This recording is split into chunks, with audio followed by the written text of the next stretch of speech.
छोड़ी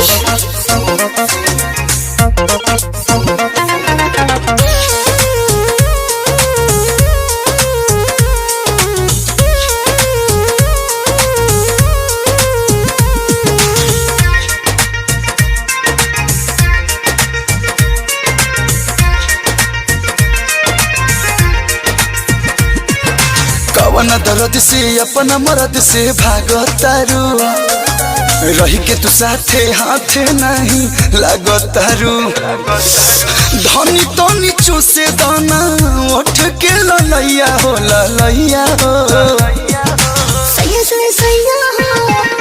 ननद के भैया सैया से सैया हो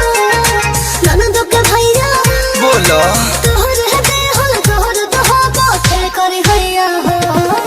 सैया से सैया हो ननद के भैया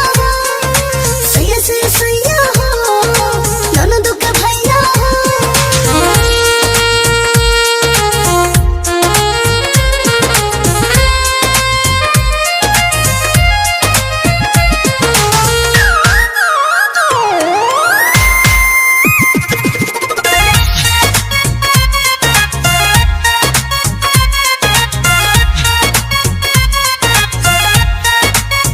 धन हो कवन परेशानी हो खता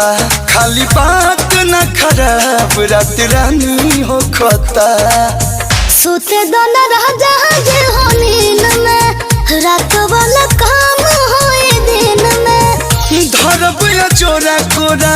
छूटी हसैया हो